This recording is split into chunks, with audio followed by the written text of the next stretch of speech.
Okay, hi. And we're going to start the Loving Soulfully Meetup now. And the topic that came up that was very interesting here is about attachment. And we're talking about how spiritual teachings, like the Bhagavad Gita, talk about becoming detached from the body, from the mind, from your thoughts, from your life story. And on the other hand, you have psychologists um, who talk about the importance of the attachment theory and how important attachment is in a relationship, for example. So, which is the way to go? Should we be attached or should we be detached? It's a powerful question to contemplate. Should we be in a relationship? And because this topic, this meetup is about relationships, so let's look at it from the perspective of a relationship. A lot of times people get into a relationship, but they don't want to be fully in it. They don't want to be committed. They don't want to be totally there. And that causes lots of problems. Others are kind of like detached. They're not quite. Is that the way to be in a relationship? So, something for all of you to contemplate. Is it better to be in a relationship and be a little detached and a little aloof? Is it better to be fully in because you might get hurt if you are? Like if you're totally in there and like totally zeroed in on that person, is that better? What's better? Any thoughts? Any views on that? Kind of 50-50. 50-50. So you're half in and half out? No. Like you want to be in there, but you want to be detached at the same time. But then it's hard to be detached at the same time. So never mind. It's confusing. I have It's confusing, something. in other words. I would like to say, based on the relationship you have with every person, is different. Mm-hmm. So it's like a give and take. Mm-hmm. So depending on how much the person's giving, you will give. If the person's giving a lot this week, you'll give a lot this week or next week. And if the person is giving less, then you give less. So you're always in balance based on the natural flow of what's going on because it Mm-hmm. fluctuates. So I So think Isha, it's I have a question for you. Are mm-hmm, you always waiting to see what the other person is doing? Or are you sometimes, so what I'm hearing is a dance, mm-hmm. right? And in the dance, you're saying you got to keep pace with your partner. If the partner is slowing down, you want to slow down. If they're moving into a faster movement, you want to move in with them as a faster movement. Now, the question is, are you always going to let the partner lead the dance? Or are you Well, going to, if you find them slowing down, would you kind of speed things up? I How are you would going to I do it? would I would definitely talk to Mhm. to the person because, like, let's say for example, time. Like if I Yeah. have a busy week, I Mhm. would say like my week is busy and the other person's week might be empty. So depending, and to Okay. make a consensus, like what we're Right. gonna do and how. Right. Yeah, so that's better. Yes, you're right. It's good to have a consensus. It's good to have some agreement. It's good to know what's going on so that you can keep pace with each other. Your expectations are not misaligned. Yeah. But I could also say that if someone's kind of like slowing down and becoming more kind of distant, you may want to kind of check in with them, say what's going on. You might want to bring them back in and say, hey, you know, this isn't quite working out like this. I want to be more involved. See, the problem is that people are afraid to be deeply involved, deeply connected, deeply present, and fully in. And a lot of that happens more so these days. We see a lot of that happening.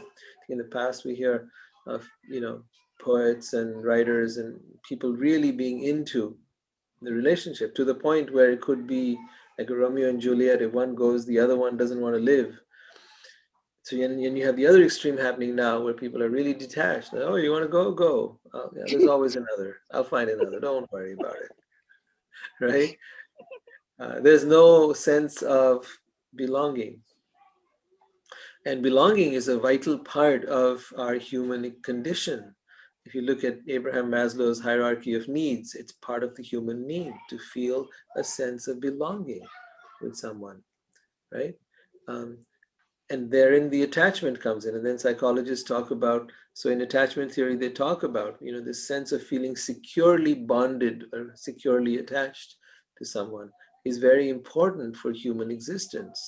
Where you feel insecure in that attachment, where you feel that you are anxious about your attachment, you're constantly watchful, you're constantly suspicious, you're constantly looking out. Maybe this other person's looking at somebody else, maybe they're trying to leave me right now. If you're anxious like that, that's the anxious attachment style that is literally born out of your childhood and may have nothing to do with the other person you're in, but you're projecting that onto them.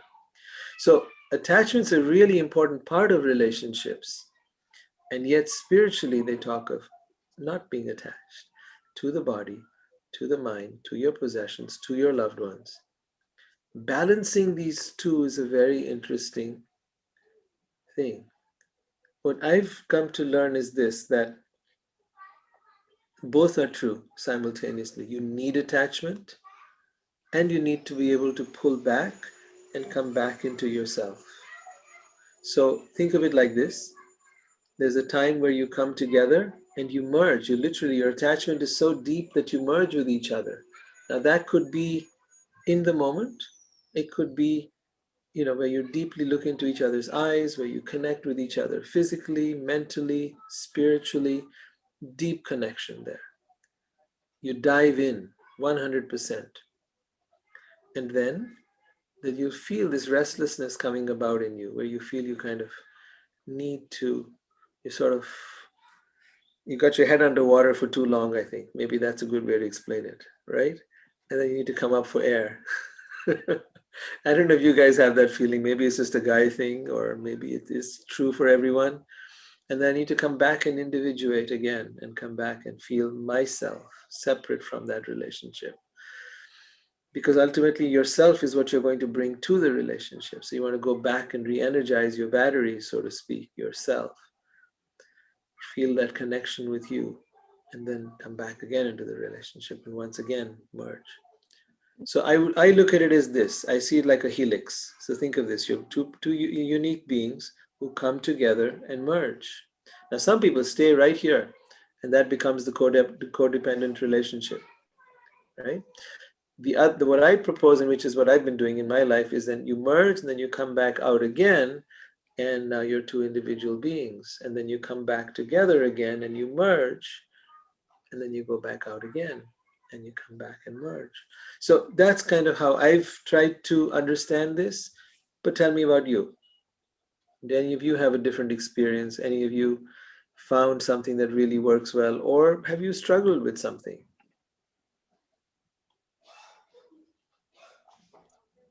No, I totally get you. I feel that a lot with my friends. It's like if I'm with my friends a lot, I need to just like space out for a few days, just Mm-hmm. be myself, and then I go back with my own energy. And Right. so, And maybe that's because some of us have a little more of an introverted nature and we need to do that. Or maybe it's just, I don't know, maybe it's the better way. I don't know. I really want to yeah, have you guys discuss it and see it's what you can, what your thoughts are. So let's keep going. Anyone else have some thoughts on that? I think for me, it's always been like always in 100%.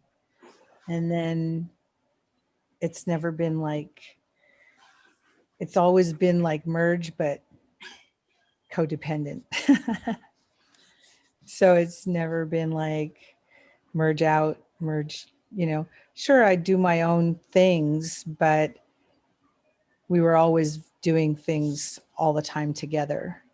So our life was us together and then us together and then us together.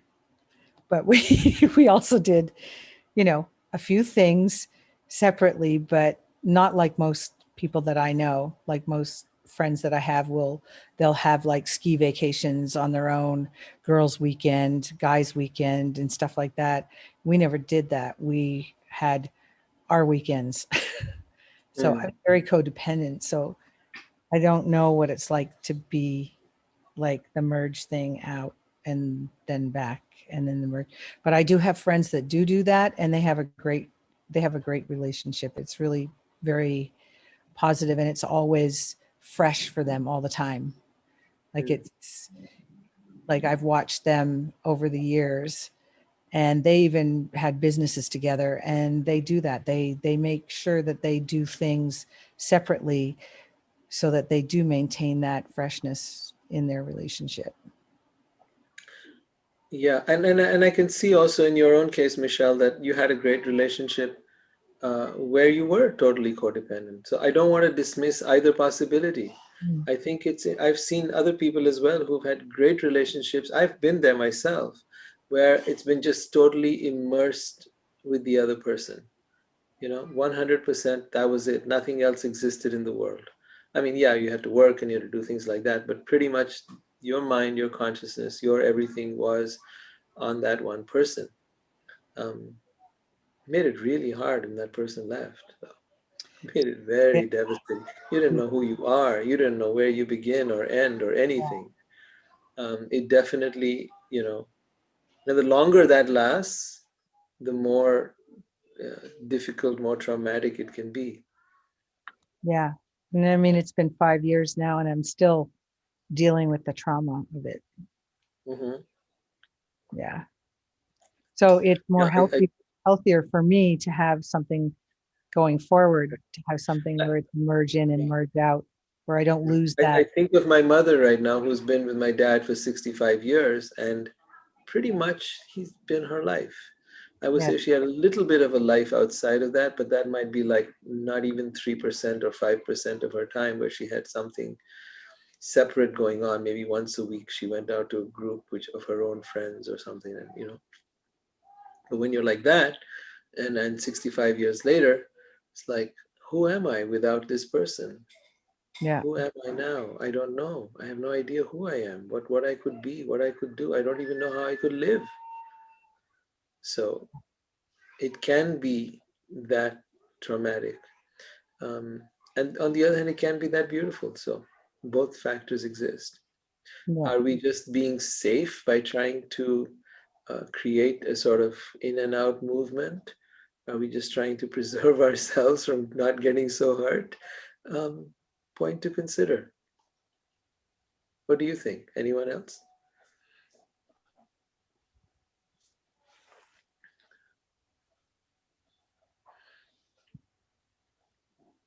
I think it's healthy. You think it's healthy I to think be it's able healthy. to move in and out from a place of spending time together and then spending time separately, But I having think, your own interests? yeah, I think it's healthy to have your own interests and still be together, but have your own interests and follow through with them, because it keeps your relationship really interesting. And at the same time, there's always something interesting to share, and Right. you're growing independently, but you're also growing together as well. And I think that's really healthy and very important in a relationship. Yeah, I think that what happens a lot of times is that when people come together, they forego a lot of who they were before they came into the relationship. They start chipping away parts of themselves, their interests, their hobbies, their friends, their, whatever it was that was important to them. And if you do that sufficiently, you're going to find yourself, where you've molded yourself around the other person, and now you no longer know who you are. So one part is that you don't know who you are, but there's another problem. You start feeling, some people, I shouldn't say this true for everyone, but some people start feeling resentful of the other person. It's almost like you took me away from who I am, and now I'm feeling there's a point where you're kind of like, it's uncomfortable, and that discomfort of not knowing who you are anymore um, leads to a certain resentment towards the other person, which you see that coming across in couples as being this kind of nagging, complaining, controlling kind of mechanism that starts to occur. There's another thought I was having around that as you were speaking, that we in losing ourselves in a relationship, we sometimes find ourselves uh,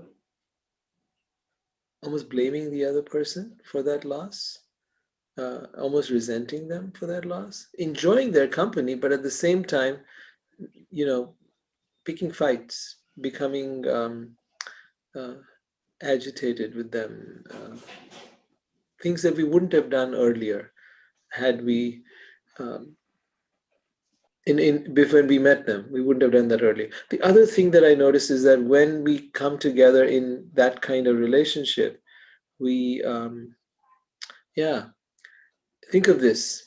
If you're no longer the person that they met, right, and fell in love with, if you're no longer that person, if you become something else, then who are they going to fall in, who are they going to stay in love with, right? They fell in love with you. You are no longer you. So who is it that they're in love with?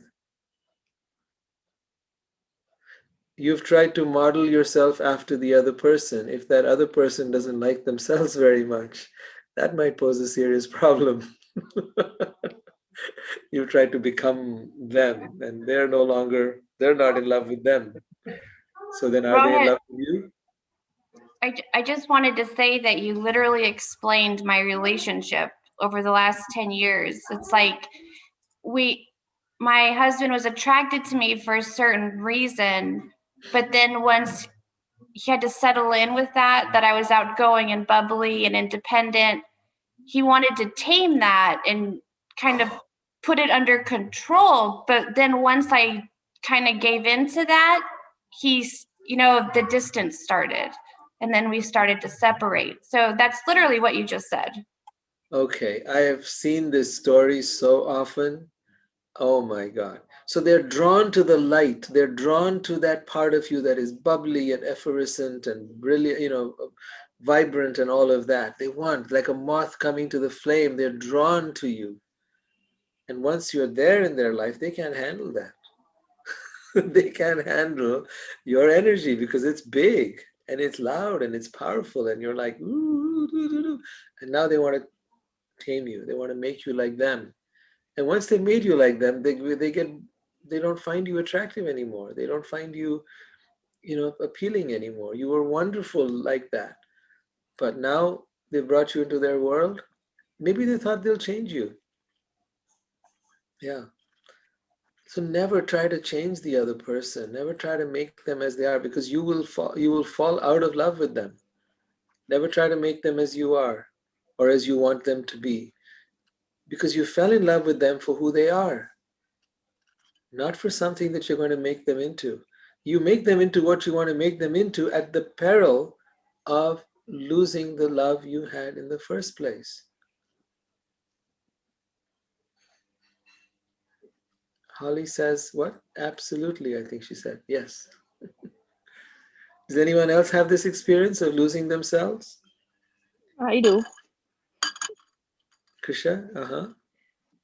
No, I totally agree with that. Once if you're too bubbly and all, they try to tame you, and if you don't tame, they start controlling you, and then it becomes a Right? big disaster. Becomes a huge disaster. And either you Yeah. will succumb to that and Yeah. allow them to tame you, in which case you will become a shadow of your former self. Or as Krishna did, she talked to me about it, and I said, please don't let that happen to you. You have your vibrance, your spirit is so beautiful. You have to preserve it. Do not let anyone take that away from Yeah, no, I don't you. want to Right? fall into I think depression again. I can tell by your demeanor, Krisha, that you followed that advice and you maintained who you are Yep. because that vibrance has not left you. Yep, not allowing anyone. They can leave my life, I don't care, but I'm not gonna lose myself over that. Yeah. And you know what? Losing yourself is a beautiful thing. I'll tell you that. But don't lose who you are. Lose yourself in the moment. Lose yourself in their eyes. Lose yourself in that touch. Lose yourself in that embrace. Lose yourself in the moment. But don't lose who you are, the core of who you are, right? I'll give you an example. I know some people who are very flirtatious by nature. They get into a relationship. And now the guy's like, how would you feel if I was flirting around? But that's how they met in the first place. And that's how this person's always been. And it's not that they're trying to hook up with somebody, it's just their demeanor.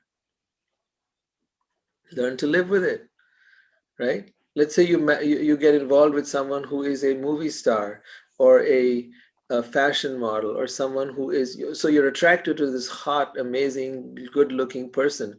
But do you think other people aren't attracted to that person? You bet they are. And you better be very secure if you're going to be with someone like that. It could be someone who's hot, it could be someone who's rich, it could be someone who's brilliant.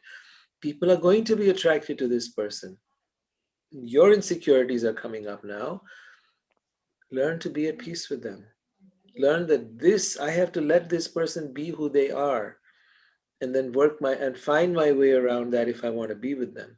Not suppress who they are, because then I might have the bird, but the bird will be in the cage, and now the bird is no longer as pretty as it was when it was flying.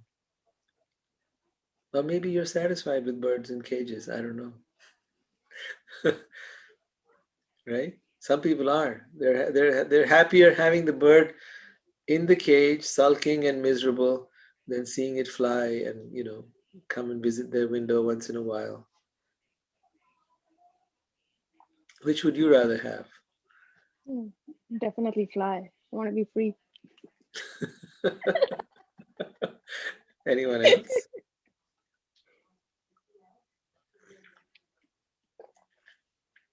The problem is to manage yourself in that time. You're with somebody who has very attractive qualities. Those attractive qualities are attractive to everyone, as they are to you. So it's a two-way thing, I feel. The person who has those qualities, let's say lives larger than life, is vibrant, needs to be able to have some compassion perhaps, or some understanding perhaps, or some ability to be able to tune into their partner who's feeling a little insecure. But it goes both ways. It's equally important for the partner of this vibrant person to be able to maybe learn from them a thing or two, raise their own energy a little, um, and also be more accepting of where their partner is at. I think both can support each other. It doesn't have to be um, all or nothing. You mentioned some other higher. Go ahead. Mm-hmm. No, I was just You going to ask. mentioned some other forms of higher love. Yes. What we're talking about now is kind of like a dependency. Mm-hmm. Fill me up with what I need, and I'll be with you Right. in a relationship. And it's like at the ego level, it's missing what's underneath. Yes. Because we're all one. Right. And so there's something down inside that's seeking itself as that oneness. And I think the best relationships are when you see that in another person and you feel it in yourself. And then you're not that concerned with the physicality of it or the human being level account of it. It's more this is a beautiful moment we're in. We're one in this moment, and you don't even need to talk. I mean, it's just a wonderful place to be, which goes more to what we really are, I think. Right. Brent, you're expressing something very profound, and thanks for taking it to the next level. What you're expressing is the very thing we admire in another also lies within us. And it's up to you to take either to feel it at a subtle unconscious level, that what you are is what I am, even though I don't do that, I am not that, but yet it lies within me. This is called the disowned self in psychology. At least in Jungian psychology, they talk of this as the disowned self. So you may be attracted to someone, let's say, who's very charming, and you may not be very charming, let's say. Right? You may be kind of dull and staid and serious and all of that, but you're drawn to this person. Well, the fact that you're drawn to them means you have that quality in you. And the fact that you're choosing to be with them, wanting to be with them, attracted to them, own that in yourself and start to bring it out of you. See how that person does it. See how you can try to learn from them, rather than trying to suppress their light. Number one. Number two, of course, what Brent's talking about is the more spiritual aspect of it, that we are all one. So what is in you is also in me. That's another way of looking at the same thing. And I would take that even to a next level, if you want to go further. Recognizing that we don't own anyone. We say you're mine, my boyfriend, my girlfriend, my husband, my wife, my partner. The truth is we own no one. Nothing is ours. Not of this world, not any person, not even this body. So if nothing is mine and no one is mine, then should I be attached? I say it's this beautiful dance. Don't try to answer the question. Let both things exist simultaneously. The human part of you wants and seeks and desires attachment because that makes it feel safe. And the soul part of you desires freedom because that makes it feel safe. We live in this body, mind, soul organism. And each side of us needs to have itself met. So both things are true. To be attached and to be detached at the same time. To be free and to be committed at the same time. How you're going to navigate that and how you're going to let that play out, that's a fascinating discussion. I see Michelle nodding, right? How would you do both at the same time? How would you be attached and detached? Deeply attached and deeply detached. Deeply committed and deeply free. Completely free. How do you do that? That's a big question. And I'd Right? love the answer. Read Loving Soulfully. I've written a lot about it. Brent, I I've think written a book called Loving Soulfully. It's available on lovingsoulfully.com. If you're interested, please download it. It's free. And I would love to share it with you. But I have talked about this question a lot in there. Yeah, Krisha, are you trying to say something? No, yeah, that was the question. How do you do that? Wait, how is that even possible? That was my question. I think that you can accomplish this if you just truly love yourself and you're focused on being the best human you can be, because then in turn your partner also does that. And I think that you just both naturally are attached and not attached at the same time. Right. Yeah. So, yeah, to love yourself, what is that all about? Um, if you love yourself just as a human being, you'll have a certain level of this being possible.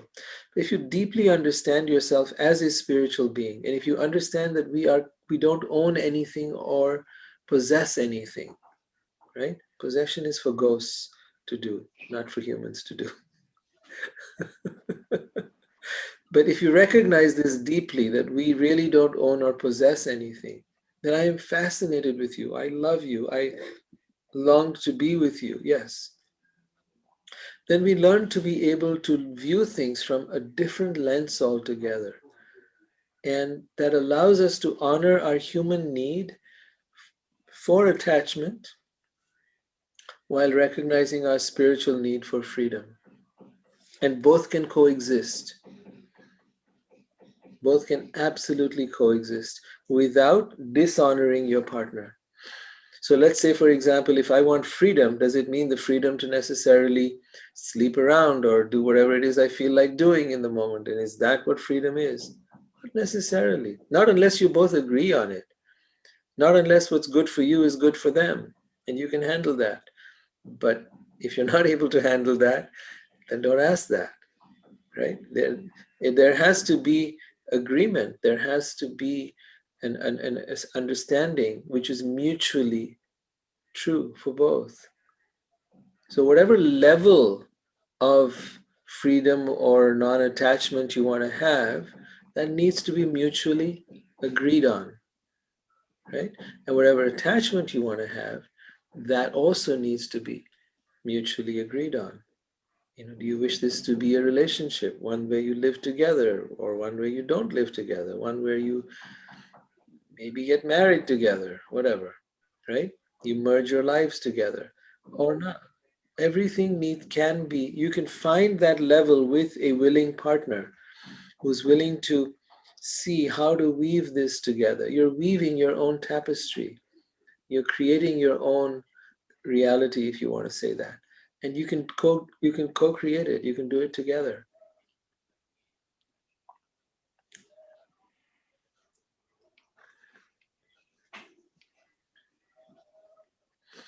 We've not heard from some of the people here. If they'd like to chime in, I'd love to hear from Martine or Swati, Madhu, anyone else that want to kind of, Priya, want to come in with the discussion. I'd love to hear you. Martine's coming in. All right. Hey, Good to have buddy, you, how you Martine. doing?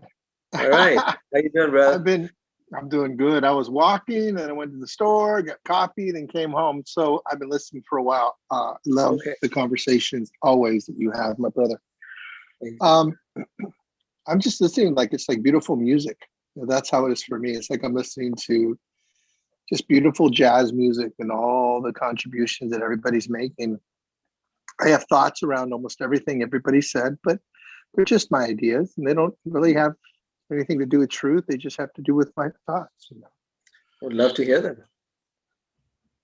I'll let you know next time one pops up, I'll chime in. Okay. Bring your saxophone back in and let us hear what it sounds like. We'll give you a little solo riff out there. Thank you. I'm gonna listen. I'm gonna go off of video for a minute, but I'm listening. I'm right here, brother. All right. God Good bless to have you. you here. Does anyone else have something they've been thinking about or feeling or wanting to express here? Swati, Priya, not heard from both of you. Madhu, any thoughts at all? I'm driving, sorry. Okay. Yeah. But we do hear you. So if you want to say something, we're here. We can hear you. No, if there's nothing right now, it's okay. Okay. Can you hear me? I don't know if there's too much noise from the car. We hear you fine, yeah. Okay. No, I'm just enjoying the discussion. Sorry, there's like just too many things going on in my head right now, but I have been paying attention, so sorry. Yeah. All right. No worries. Yeah. Okay. Good to see you're doing well. I mean, yeah. Yeah. It has been a difficult time, but thank you for saying that. Yeah. What keeps me alive is these groups, these interactions, the stuff I do, because to me this is my calling, my dharma. Is how I see it, and so it gives me a sense of purpose and meaning, which I think is really important in difficult times. So I really value and appreciate that all of you are here. It's like my little tribe here, and I just feel so grateful that all of you are there. I just feel like I have a place to come home to, a place that I can count on. It just feels great. So I'm glad all of you are there. Thank you. Yeah. You got your hand up. Oh, sorry, Swati. Did you want to finish? No, just wanted to say, really sorry about my condolence message last week. That was horrible. I still feel so bad. My apologies. Yeah. Last week was really weird because that was the day my dad passed, that last Tuesday. And so it was very weird. I had put out the invitations that we're having this, and then I couldn't be there. So I had to literally tell Rima to announce to everybody that we were sort of like there, but not. I was just there having her and tell everyone that we couldn't make it. Yeah, but that was last week, and the show goes on. Hey, Rohit. So, okay. Hi, Priya. Share with us your video if you don't mind. No, I am wearing my pajamas and going to work, and I look like a pigeon pooped on me. So no. Okay. Well, FYI, most of us are there at the same place as well. So I know I'm wearing my pajamas too. Okay, no, but I look like a flock of pigeons just decided that it's diarrhea. Right. So no, Flock you're just gonna have to hear my amazing voice. Okay, so this is all that you get from me. I completely agree about this idea of attaching and detaching. I think it is healthy. But what I do realize in my past is that you can go into the relationship with a sense of, I want to be independent, but the relationship can start to get all consuming, right? So you do go in with this idea of what a healthy relationship looks like, and you start losing that idea eventually. It can be either because your partner is a piece of shit, in my case, hopefully he listens to this recording, piece of shit. Or it's just your own dynamics that you hadn't considered while you were going into that relationship. Like, you learn so much about yourself when you go in, right? When you face situations, when things happen. So I think for me, it's more about, I know what is a healthy relationship, I know what detachment looks like, but it is also being like, okay, how do I keep this in mind when situations come up where it's hard to be independent, it's hard to detach. So giving myself that constant reminder in a way that's sticking with me. I think that's the hard part for me anyways. How Yeah. do you keep that reminder going when the person is being a total jerk? Is that what you're trying to say? I think so. It depends on your attachment styles, right? So in my attachment style, if a person is pulling back, if they start Mm. giving 75%, I start giving 125% to go back Ah, to an equilibrium, right? So the idea is to remember when someone is stepping back to do the same, to detach as well. And I think it has a lot to do with the attachment styles and our own history of how we deal with things. But yeah, like for me, it's like I have to constantly remind myself to detach when it is healthy to do so. So that's where hmm. I'm. So you may have a tendency to get deeply merged into the relationship. And in fact, if, as you said rightly, when that person is pulling back, then you tend to give even more and do even more. But then the point actually occurs where you start to feel you're giving way more than they are. And then you start to feel burnt out because there's no balance, there's no reciprocation. It's not a flow which is it's not a giving and receiving. It's way more output and way little input, right? Absolutely, absolutely. And it doesn't have to get that far. I think if you can detach at an optimal level, like consistently, it will not get to that level, to get Mm. to that point. But yeah, I think for me personally, it's just working on my attachment style and getting to the root of why I behave that way so that I don't repeat that whole attaching, detaching, overworking, overextending to continue that cycle. Right. A lot of times you have to, when you ask yourself the question, why am I doing this? You may find out that it has to do with certain styles of attachment that you learned when you were a child. Maybe your parents were that way, maybe your mother or father was that way, and that blueprint got embodied inside you in your mind, because it usually happens at a very young age. It's worth reading for those of you that haven't read about attachment styles. It's really worth reading about. Sue Johnson is like a pioneer in that field and has written a lot. So read her stuff. Hold Me Tight is a book that I would recommend if you haven't read it yet. Um, but yeah, you get to learn your attachment style, whether it's an anxious attachment style or an avoidant attachment style. There's different things. And then there's, of course, codependence. You want to learn about that. And if you are a person that tends to go there, become aware of it, because when you get into a relationship, it'll start to sneak up on you. And it's better that you can learn about it beforehand. He says, asking, what is her name? Sue Johnson. Yeah, the book is Hold Me Tight. So then read about that. So, and also read about codependence. So you understand your tendency to want to lose yourself. And often behind that is, I'll give you more and more and more and more of me so that you'll love me. There's this desperation, there's this need. And that's where self-love is super important. So it's about, I don't want to love me to the exclusion of you, but I don't want to love you to the exclusion of me either. We're both in this. There is in relationship concepts, they talk about like a triangle. There's a triangle, in your relationship, and one end of that triangle is you. On the other end of that triangle is me, and at the tip of the triangle is us. So all three pieces need to be nurtured. The you needs to be nurtured. You need to nurture yourself. Me needs to nurture me, and then us needs to be nurtured together. And that's when you have, a real balance on all sides. I want to add something to this, which I realized. So one thing I have faced is sometimes a person's detachment style is different from mine. And it can cause anxiety for me if my partner decides, hey, I'm just gonna go offline for the next 7 hours. I don't care if you are dying, but you're not going to be able to reach me.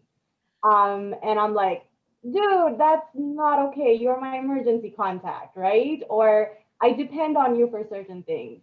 And I think, as being on the other side of this, I think it's important when you detach from someone and they're not comfortable with your detachment style to communicate why you need to detach that way, right? Like to say, like, hey, I'm detaching, but it doesn't mean I'm leaving. I'm Right. detaching. We had a fight. I'm detaching, but it doesn't mean I'm doing this because I'll come back and say I want to break up.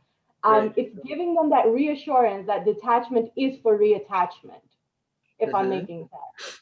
Because that Exactly. can cause a lot of anxiety for a person like Mm-hmm. me. Because I'm like, I can't reach you for 7 hours. Are you gonna come back and tell me like, give me my ring back? Whatever it is. Like it can be really scary.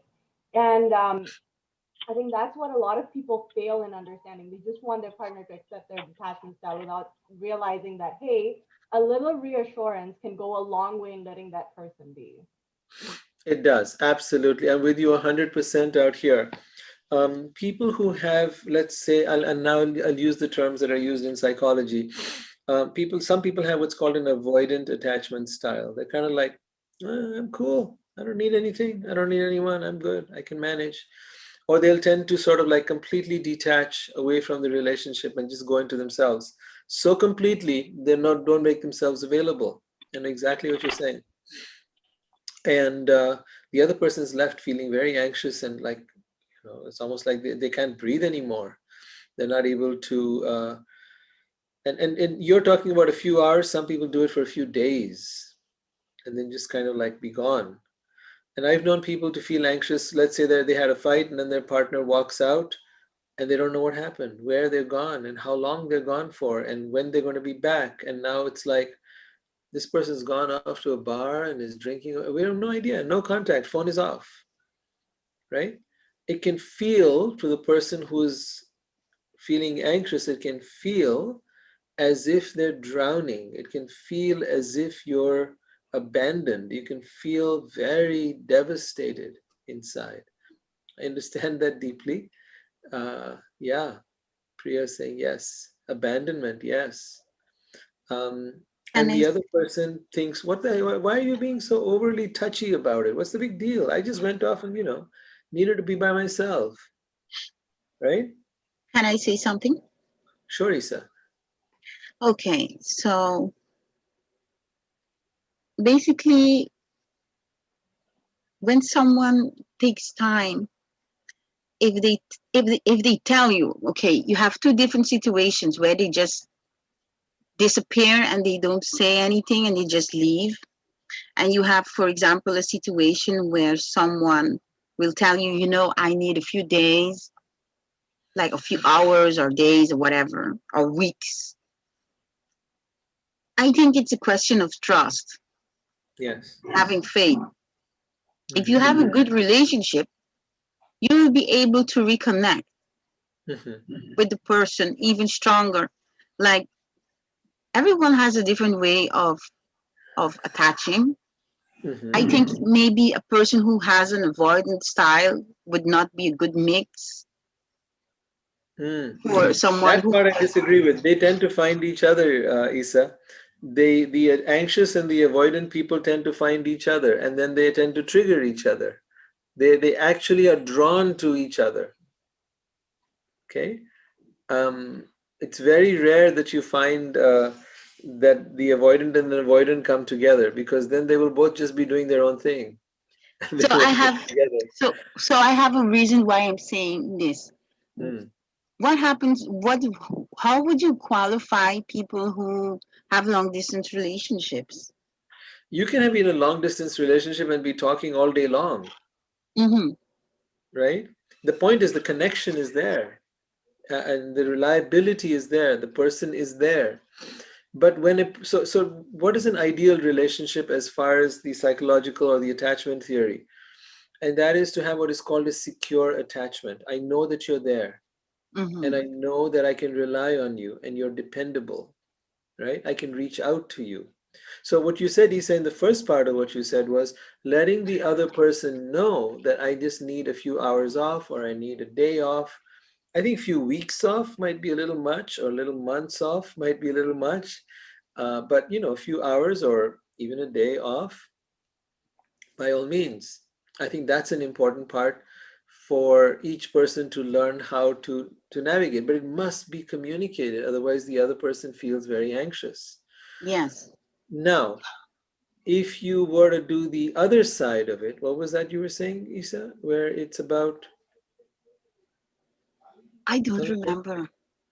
Okay. I don't remember what I said. Yeah. But I basically said it because of long distance relationships Long working. distance, correct. Long distance is not any different. There is Oh, a there okay. is a reliability still there. I know that Yes. you're there. I know I can reach out to you. So whether we're together or long Mm-hmm. distance, there's still that secure attachment is there. Mm-hmm. Yes. The insecure attachment is whether long distance or living together or in the same city, but you're suddenly just tuned off and there's no way to reach you. And that's for an indeterminate period of time. Oh no, that's something else. Yeah, when that happens, yeah, I don't know when you're going to be back, when you're going to be around, when I can reach you. You're not responding to calls, you're not responding to That's like um, gaslighting. text, whatever. And then when you come back, you're like, why are you making such a big deal out of this? I was just, you know me, I like to take time out for myself. No, Mm, but that's not okay. You still need to communicate what period of time so that I can manage myself, mm. right? I need to know because this is a relationship where we are in connection and in communication and depending on each other. So we need our independence. Yes, we can honor that, but it needs to be within the framework of communicating that. Priya, what do you want to say? Come on I in. have a weird question because I don't understand the idea of detaching from a partner to the extent that you can't communicate with them at all. Like it has happened. I have been on the receiving end of this, and it came at a time when I had to take very big decisions for the relationship. Right? It had to do with like moving out, and I couldn't reach my partner while trying to take that decision. And so from the other, I want to understand how how is what makes a person feel like they have to completely go, off grid, completely be unreachable by their partner. Like, does that person infuriate you this much that you don't even want to see their text? Like, what is it that necessitates this? Because I'm on the other end of the spectrum. I would not do that to someone, especially if Right. I know So, it's something that hurts them. yeah, Priya, you're speaking from a very personal point of view. In fact, you're taking it personal. For such a person, it isn't about you. Because I have talked to people like that. I've been in relationship with people like that. And what I found out, because we would talk this out, like, what the heck's going on? Why do you do that? And I found out that I would think it's personal, but 99.9% of the time it was not personal at all. It had nothing to do with me. It was their way of processing, their way of coming to harmony with themselves, their way of coping with their emotions, their learned strategy of coming back to a place of feeling okay. Now, I don't want to dismiss the fact that there are some people who do this deliberately. They do it in a manipulative way. And those are usually narcissists. They're using it as a way to manipulate and control. So, yes, that is a possibility. But I have come across the other possibility as well, where it had nothing to do with me. I was feeling anxious. and the other person was just, that was their process, a way that they heal and bring themselves to normalcy. Does that kind of give you some insight? Doesn't And make me Holly, a person hear from any Holly. less. Holly's writing a lot on the chat. But I'd love for you to come in and share it on the speaking as well. Yeah, Priya? No, I'm saying I think yeah, it is not. I would not take it personally unless the person realizes that's something I'm afraid of and purposely continues to do it. I think, Again, to say that they purposely continue to do it, it may be they're in their pattern. They doing what they have done all their life. They grew up in a family where they found that people were not there for them, so they learned to count on themselves, right? So then how did they learn? They learned to go into their own shell.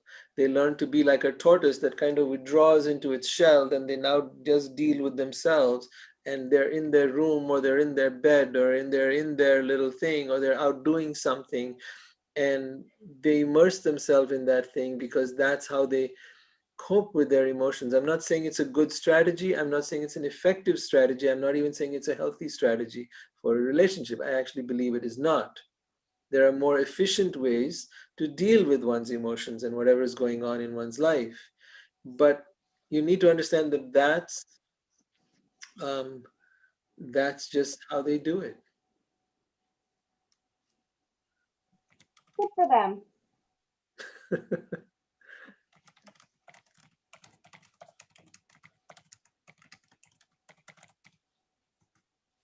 I have a question regarding what you just said.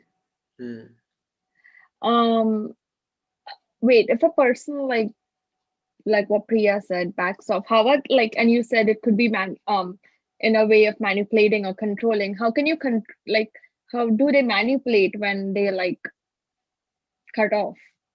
How do they try to manipulate? Oh, please let me answer that. Please let me answer that. Yeah, you know that one. Answer that one. Go ahead. This is my life story. Please let me tell it for free. Go ahead. Absolutely, go ahead. When you're on the other end and someone has withdrawn from you, so it can cause a lot of insecurity about where they're standing in the relationship, right? Because now you don't have access to them to ask questions. You can't communicate with them. Your insecurities are going to keep increasing as time increases, especially if you have abandonment issues. Especially if they have threatened to do things that are not viable for the relationship to survive. So it becomes a manipulation tactic because they're withholding themselves from you, and that makes you work harder to reach them. It makes you put in more of an effort to get them where they initially were. So, they'll start doing 75, 50, 25%, and then you start giving in more and more and more to reach that optimal where you initially were. So taking themselves out of the equation for someone who has abandonment issues, for someone that communication is very important to, is a completely manipulating and controlling tactic. Oh. Priya, I'm going to say, while it is true, it is also, was personal experience. Yeah, in your personal experience, it was true.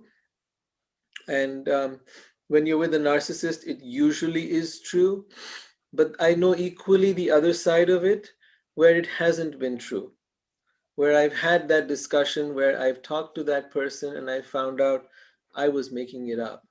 I was making up the abandonment. My mind was making up the abandonment. My mind was making out the sense that they didn't want to be with me. My mind was spinning out of control. And when we actually sat and talked about it, I realized the other person had no such intention at all. That person made it very clear. I love you. I am here for you. There is no diminishing in the way I feel for you. It's just that I needed to be in myself, and this is how I've always done things. So it's not personal. So I'll agree with you, Priya, and at the same time want you to know that there is a whole other side. There are different people with different modus operandi, right? One is manipulative and the other is totally not. And you're going to need to find out which one you're with, right? And usually the person who is manipulative, I would say one way to know that is they'll make it all about you. It's all your fault. You have no, they won't just they won't make it that it's about, this was not about you, this was about me, I just needed to do this for me, and I'm so sorry that you felt that way, but it was not my intention at all to hurt you. So when they're in that place and they're owning it and claiming it, that then it's very different than when they're in the place of, no, it's all your fault, what the hell's wrong with you, why are you behaving in such a weird way, you know, of course I'm going to take off, I'm going to do things that I need to do, whatever. You know, you gotta, it's literally like they're saying, you gotta grow up and deal with it, you know, like, or you're somehow lesser mortal. That kind of person, I think, is, you need to be very careful of, because they're likely to be a narcissist. Also, I've had the other way around. Like when I was dealing with the narcissist. Oh, so it's all my fault. Oh, it's all me. It's you. Yeah. They turn Let it it roll all around. around, and then Yeah. so. Here you are behaving all weird and you're making it all about me. Here you are kind of going out of control and becoming completely like a, you know, because that abandonment Yeah. stuff throws up all kinds of things. Here you are texting, what happened to you? Where are you? Where have you gone? What happened? So then you appear to be the lunatic in the whole thing, Yeah. right? And now this person will say to you, oh, really? It's all about me now, huh? Look at what you've been doing, right? So you have that, and that usually is a narcissist. They're not Yeah. able to see your point of view. That's a very typical narcissistic thing, is that they're not able to step over and see your point of view. They're not able to empathize. They're not able to understand why you're responding the way you're responding. What kind of a, turmoil it is that you're going through. They're not able to see that or feel that.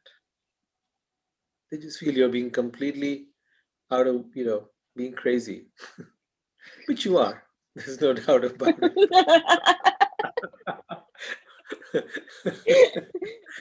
But you know what? It's not what you would normally do. It's just that suddenly your partner has disconnected, your oxygen supply is gone, your sense of well-being is no longer there. You're in a state of utter and complete disharmony. So yeah, you're behaving crazy, no doubt.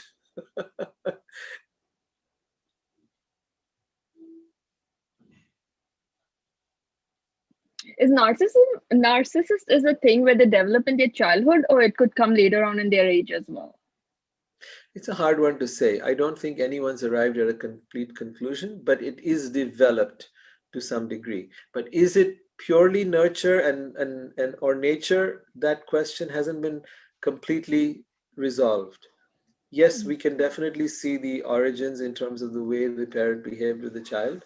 Usually it's that they doted on the child in such a way that they literally put them on a pedestal, and they made them feel like they're the most amazing being on earth, often because they themselves didn't feel that way, so they needed to make their child they needed to do for their child what wasn't done for them.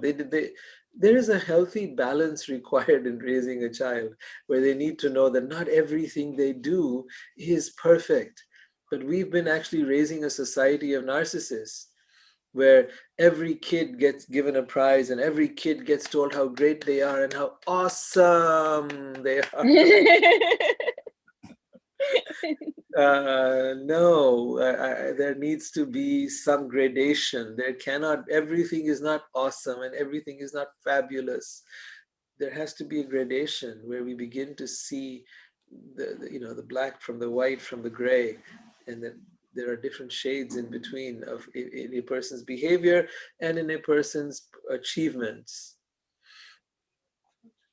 And then there's a more realistic assessment of oneself, right? So when a parent raises a child with, like for example, an only child will often tend to go there, or a child who, not necessarily. I've had an only daughter. I don't think I raised her that way, but No, she's right, amazing. She's doing good. yeah, I keep on following her on Instagram. yeah. Um, there, but there are parents who raise, so sometimes it's about the son in the family, or sometimes it's about the only child, or sometimes it's for whatever reason the parent, let's say one of the partners, let's say in this, I'll take the example of a mom who's not or mother who's not feeling very loved by her husband, so she then makes it all about her child. She's literally in a love affair with her child. And the affection that she didn't get from her husband and the love she didn't get from him, she is now putting on to her child. And now they're in this bond. And this child is looked at as like, you can do no wrong. Well, that's a setup for becoming, training a narcissist. Oh, okay. Yeah, because when you grow up feeling you can do no wrong, man, you're going to do a lot of wrong to find out that, you know, that isn't true. But you're gonna think everyone else is supposed to treat you that way too. You know, and if they do something, if something wrong happens, then it's got to be their fault, because it can't be yours, because you can do no wrong. Does that explain something, Krisha? How can they do wrong? I can't do any wrong. It must be you.